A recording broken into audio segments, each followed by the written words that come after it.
Alrighty, let's see what they cooked up.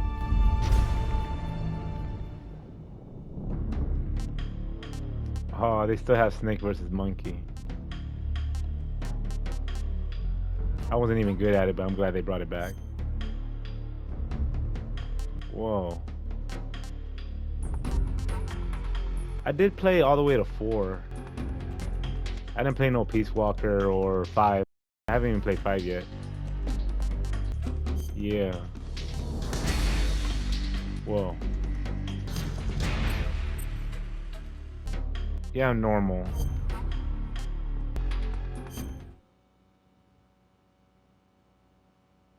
War has After changed. the end of World War II, the world was split into two, East and West. This marked the beginning of the era called the Cold War.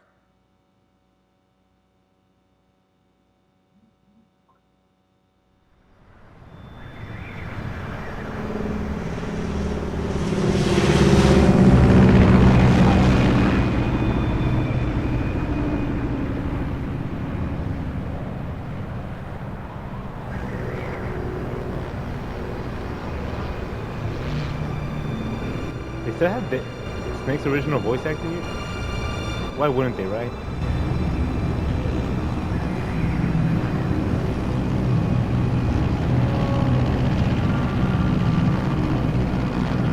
They could like reuse old lines.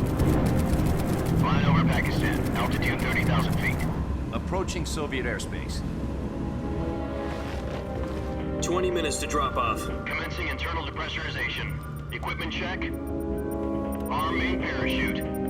All right. You ready to go? Drop zone still showing a high pressure mass. Cav okay. Good. We've got high visibility.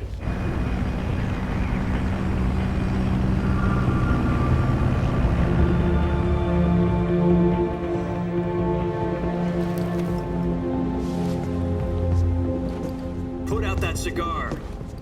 Connecting oxygen hose to interior connector. Put on your mask. Bro, you don't tell Snake what to do, bro. Does this panty waste know what he's doing? Approaching release point. 10 minutes to drop off. Hey, are you deaf? He said put out the cigar and put on your mask.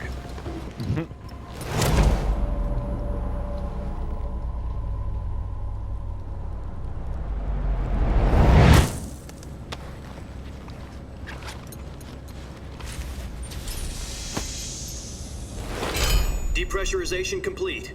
Checking oxygen supply. 6 minutes to drop off. Opening rear hatch.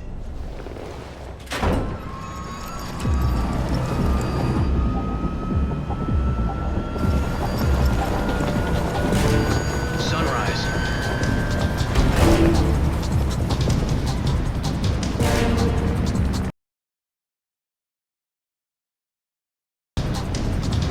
External temperature minus 46 degrees Celsius. 2 minutes to drop off. Stand up. You'll be falling at 130 miles per hour. Try not to get frostbite from the wind chill. 1 minute to drop off. Move to the rear. Activate bailout bottle. This is one for the history books. The world's first Halo jump. 10 seconds to drop off. Stand by. Status okay. All green. Prepare for drop off. Countdown. 5, 4, 3, 2, 1. Spread your wings And fly. God be with you.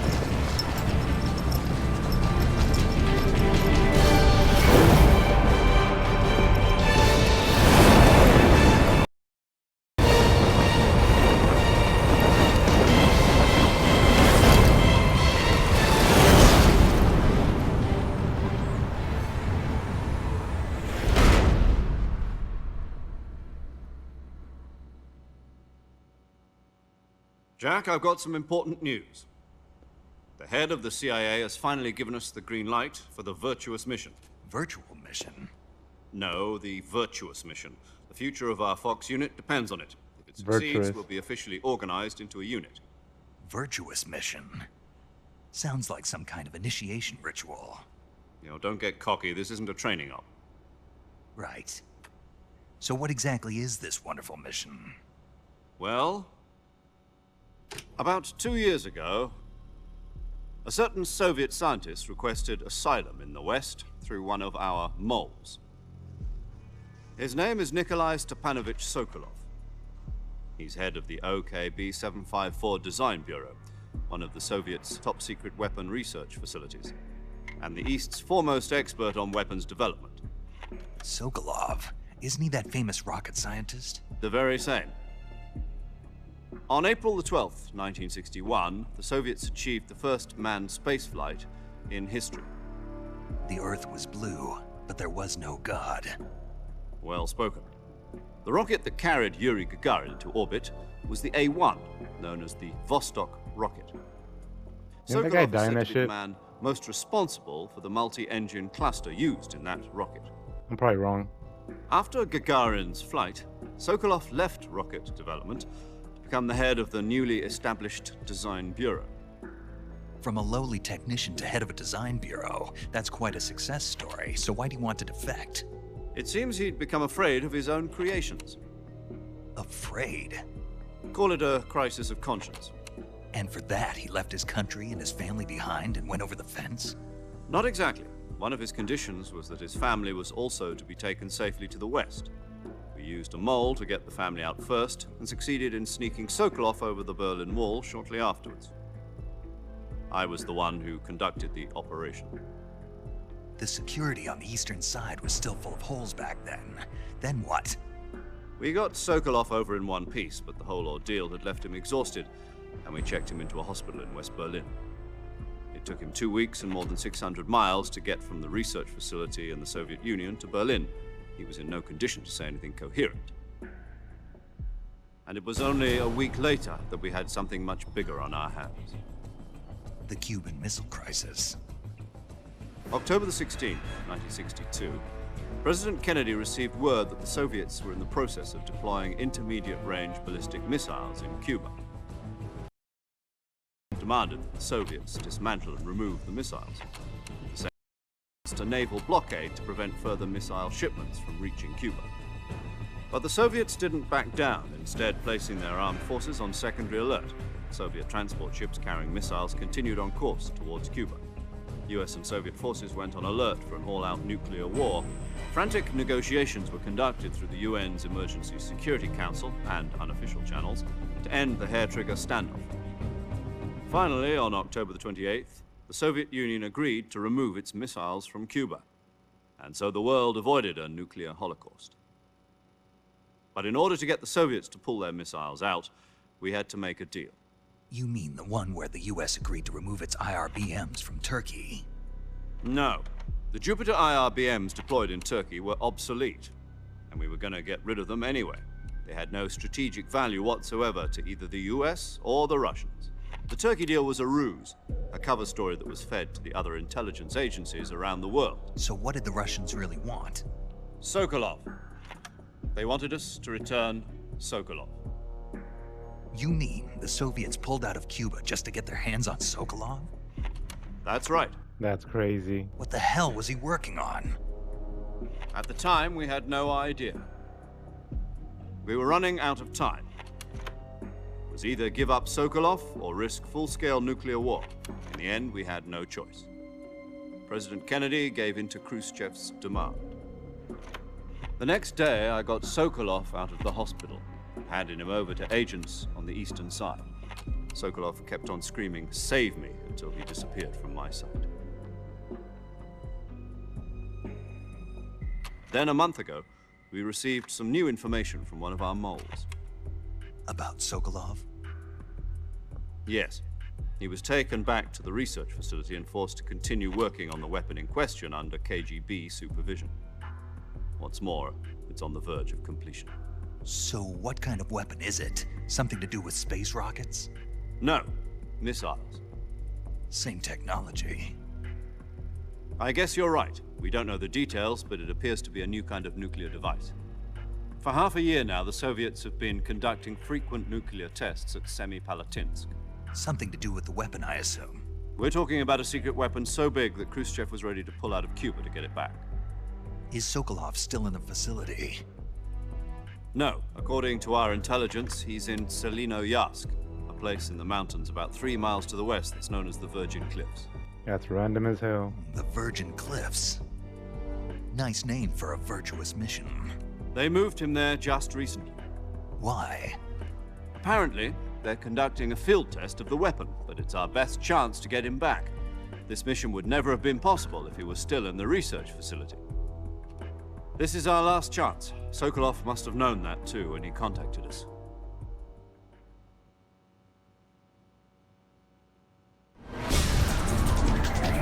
Oh yeah, we're still falling.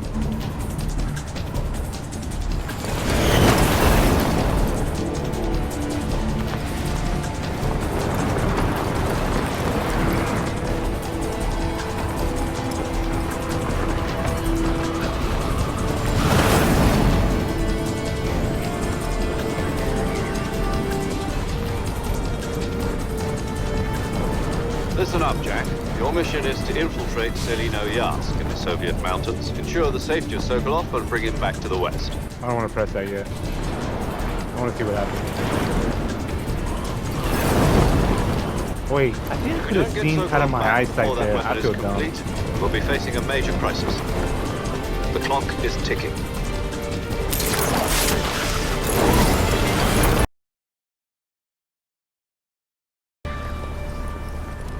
Once we've confirmed the rescue of Sokolov, stand by at the recovery point. A recovery balloon will be dropped at that point. Helium will be pumped into the balloon to inflate it. The process takes about 20 minutes.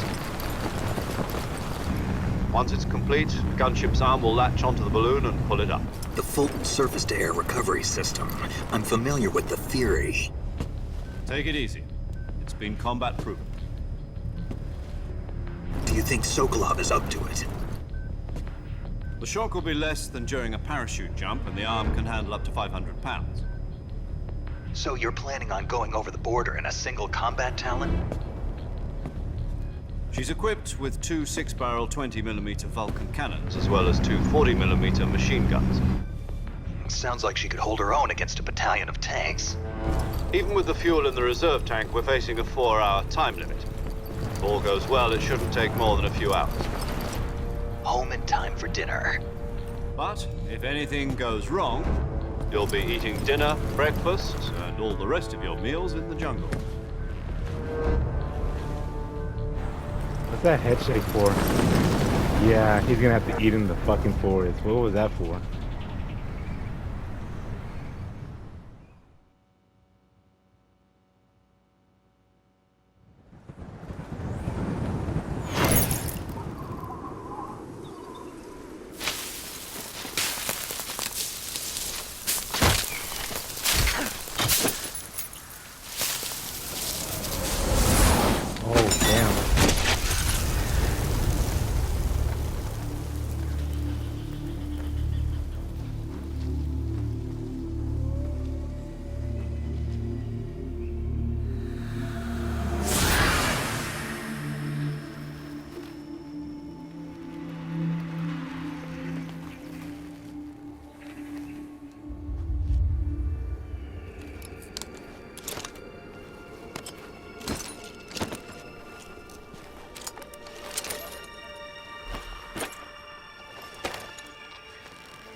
That's right.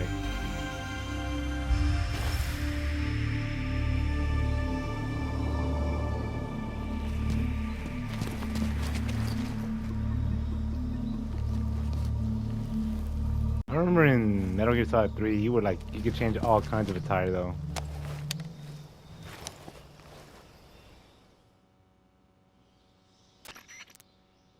Do you copy? You're Oh, already I in enemy remember the territory. radio. Somebody might be listening in. From here on out, we'll be using code names to refer to each other. Your code name for this mission will be Naked Snake. I'll be referring to you as Snake from now on. You're not to mention your real name. Snake? Oh, you don't like snakes? What do you mean? You've eaten one before, haven't you? In survival training. I'm glad to hear that. I don't know if I'd ever order one in a restaurant, but... Be careful, you might not have a choice. What about you, Major? What should I call you? Let's see. I'll be Tom. Call me Major Tom. This will be a sneaking mission. You must not be seen by the enemy. You must leave no trace of your presence. Shit, I'll try. This kind of infiltration is the Fox unit's speciality. In other words, weapons and equipment are procured on site. That goes for food as well. You're completely naked, just as your name implies. Great. Now I see why you asked me if I like snakes. I suppose calling me Snake was your idea of a joke, too. No, there's a good reason for that. I'll tell you later when the time is right. Gotcha. Getting back to the subject, how exactly am I supposed to feed myself? You've been issued a knife and a tranquilizer gun. Use Oh them yeah, to I gotta hunt for hunt food. my shit down. You'll also find some medical supplies in your backpack. Yeah, about the backpack. I lost it in a tree on the way down. I see. Well, you'd better go back and get it then. You know where it is? No problem. I can see it from here. It's stuck on a branch. To climb a tree, stand in front of a tree that's covered in ivy and press the action button. I'll be monitoring your progress over the radio. We can't risk violating Soviet airspace, but I'll be in the gunship. My frequency is 140.85. I'll give you a call if I need to talk to you. If you need to talk to me, use the send function. Okay, Snake, go get your backpack. I can move now. Whoa. Yep, really does remind me of the first one. There's something back here, right? I remember like... Oh shit, that's a snake. Like, how do I don't got a knife, do I? Oh, I need my backpack.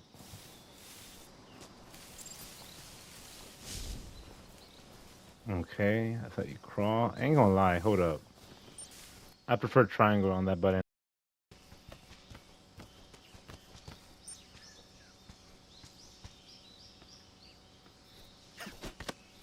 Yeah, much easier for me.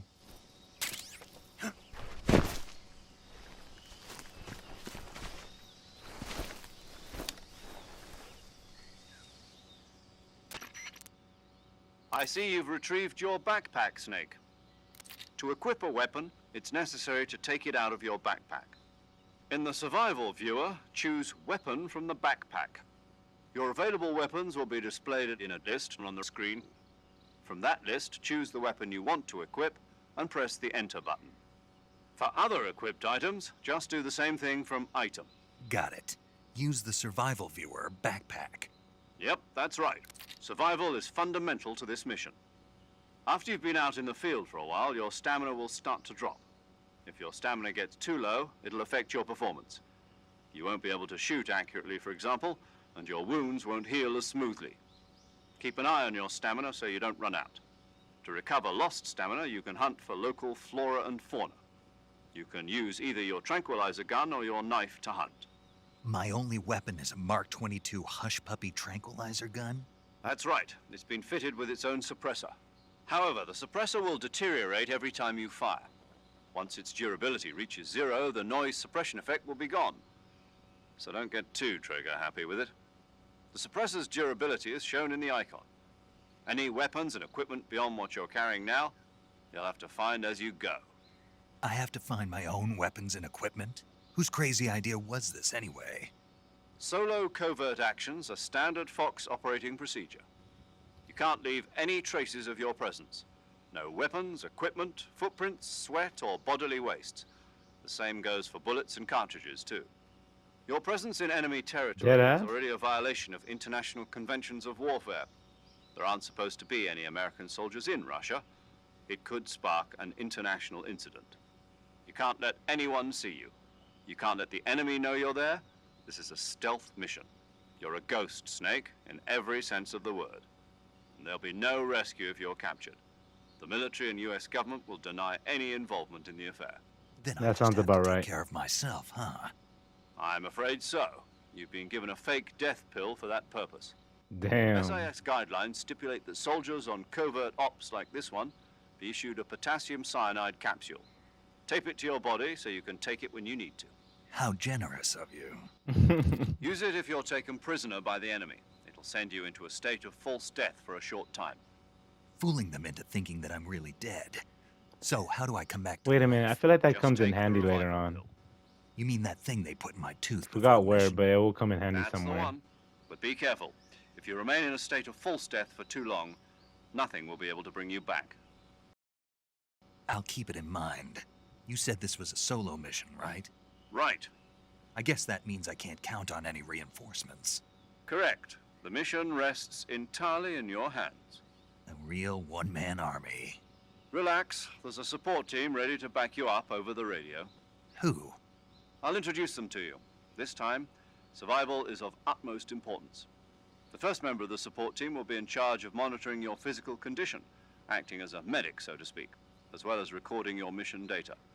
She's a member of Fox as well, and she's here on the gunship with me. She. Hello, Snake. I'm paramedic. Nice to meet you. Paramedic. That was her As in a name. medic who comes in by parachute. Aren't you going to tell me your real name? Are you going to tell me yours, Mr. Snake? My Touche. name, huh? It's John Doe. And they call you Jack for short. You're a regular Captain Nemo. A name means nothing on the battlefield. After a week, no one has a name. What's your name? Jane Doe. Very funny. I wasn't joking, but I'll tell you my name only if you manage to make it back alive. My frequency is 145.73. She's also in charge of recording your mission data. Whenever you want to save, send a message over the reserved save frequency, 140.96. So saving lets me record my mission data. That's right. It also records the state of your health. Good to know. There's one more person I want to introduce you to, Snake. Huh? Speaking of snakes, you remember the boss, don't you? A legendary soldier and your mentor. Actually, Who? it was the boss that got the DCI's authorization in the first place. She's going to be serving as Fox's mission advisor. Boss is? She also helped me plan this mission. She and I were at SAS together. Jack, is that you? How many years has it been? Oh, damn. Boss? That's right. It's me. Talk to me. Let me hear your voice. It's been 5 years, 72 days, and 18 hours. You've lost weight. You can tell just by the sound of my voice. That's Of course I crazy. can. I know all about you. Really? Well, I don't know anything about you. What's that supposed to mean? Why'd you disappear on me all of a sudden? I was on a top secret mission. You didn't need me anymore. But there were still so many things I wanted you to teach me. No, I taught you everything you needed to know about fighting techniques. I taught you all I could. The rest you needed to learn on your own. Techniques, sure. But what about how to think like a soldier? How to think like a soldier? I can't teach you that. A soldier needs to be strong in spirit, body, and technique. And the only thing you can learn from someone else is technique. In fact, technique doesn't even matter. What's most important is spirit. Spirit and body are like two sides of a single coin. They're the same thing. I can't teach you how to think. You'll just have to figure it out for yourself. Listen to me, Jack. Just because soldiers are on the same side right now doesn't mean they always will be. Having personal feelings about your comrades is one of the worst sins you can commit. Politics determine who you face on the battlefield. And politics are a living thing. They change along with the times. Yesterday's good might be tomorrow's evil. Is that why you abandoned me? No, it had nothing to do with you. I already told you, Jack. I was on a top secret mission. A soldier has to follow whatever orders he's given. It's not his place to question why. But you're looking for a reason to fight. You're a natural-born fighter, but you're not quite a soldier. A soldier is a political tool, nothing more. That's doubly Ain't true that if he's a right. career soldier. Right and wrong have no place in his mission. He has no enemies and no friends. Only the mission. You follow the orders you're given. That's what being a soldier is. I do whatever I have to get the job done. I don't think about politics. That's not the same thing. Sooner or later, your conscience is going to bother you. In the end, you have to choose whether you're going to live as a soldier or just another man with a gun. There's a saying in the Orient, loyalty to the end. Do you know what it means? Being patriotic. It means devoting yourself to your country. I follow the president and the top brass. I'm ready to die for them if necessary. The president and the top brass won't be there forever. Once their terms are up, others will take their place. I follow the will of the leader, no matter who's in charge. People aren't the ones who dictate the missions. Then who does? The times. People's values change over time, and so do the leaders of a country. So there's no such thing as an enemy in absolute terms. The enemies we fight are only enemies in relative terms, constantly changing with the times. As long as we have loyalty to the end, there's no point in believing in anything, even in those we love. And that's the way a soldier's supposed to think? The only thing we can believe in with absolute certainty is the mission, Jack. All right, but do me a favor. What is it? Call me Snake. Snake. Oh, right. Your codename is Snake. It suits you well. That's right. The legendary unit that the boss put together during World War II was a snake. The Cobra unit, a group of heroes that brought the war to an end and saved the world. As long as you've got a legendary hero backing you up, you'll be fine. Isn't that right, Snake? Yeah, I can't think of anyone else I'd rather have with me. Oh, and one more thing, boss. Yes? It's good to hear your voice again. Same here. After all, who knows if either of us will make it out alive? Snake, you are always best at urban warfare and infiltrating buildings. But this is the jungle. Survival is going to be key. Those CQC techniques I taught you are sure to come in handy. CQC? Close quarters combat, huh? I've been in the Green Berets for the past few years. I'm probably pretty rusty. Not to worry. I'll be here to help you remember. After all, this is your first actual survival mission. I'll be supporting you over the radio. Where are you, boss? Next to the Major? The boss is communicating with us by radio from aboard a Permit-class submarine in the Arctic Ocean. My frequency is 141.80. Call me if you need my advice on battle techniques. Gotcha. Your mission is to retrieve Dr. Sokolov. Dr. Sokolov is being held in an abandoned factory located to the north of your current position. Avoid heavy combat and don't let anyone see you. Don't forget that this is a stealth mission. Try to remember some of the basics of CQC.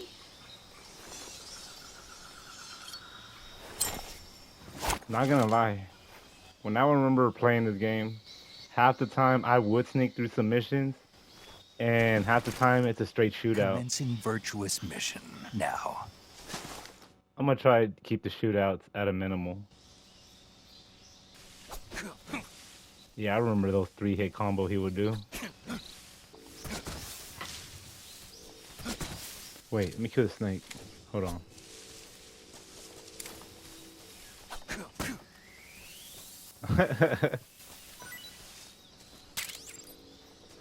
There you go. Just straight kick his ass. I don't even have to waste a bullet.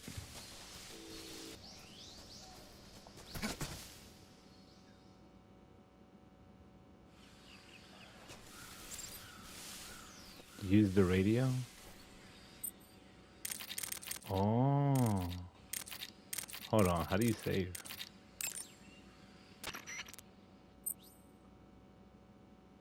Using the radio, yeah, I got it. Saving the game, Snake?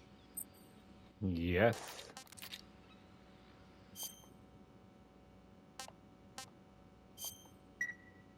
Hey, Snake, you ever heard of Godzilla, King of Monsters?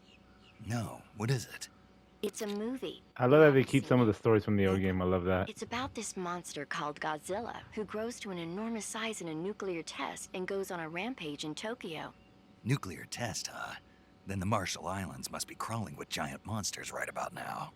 It's just make-believe. Maybe that's why my pants have been so tight lately. Snake, Los Alamos. I know. So then what happened? Godzilla is immune to all weapons, and humanity has no way to stop the monster. Dr. Shirazawa develops a new type of weapon, but meanwhile Godzilla is getting closer and closer to Tokyo, obliterating everything in his path. It was originally a Japanese movie, but they made an American version too. I recommend seeing the original Japanese one if you ever get the chance. It's mostly mindless fun, but it's also got a serious anti-nuke message as well. Where can I see the original? You'll just have to go to Japan. Really? Damn. That's too bad. If you wait 40 years, you might be able to see it in America too. It might even win awards all across the globe in 60 years. Why's that? 2024 will be Godzilla's 70th birthday. You think they're still going to be making Godzilla movies? For real? Of course. Everybody loves Godzilla. You sure know a lot about movies. I don't suppose you're the movie-watching type, are you? Not really. Okay, then I'll tell you everything I know. When the going gets tough, movies can save your life. It's always good to be able to look at things from a different perspective when you get in a jam. That's the magic of movies. No kidding. Well, I guess it might at least make a nice distraction. That's the spirit, Snake. Have a little fun. I love these little stories.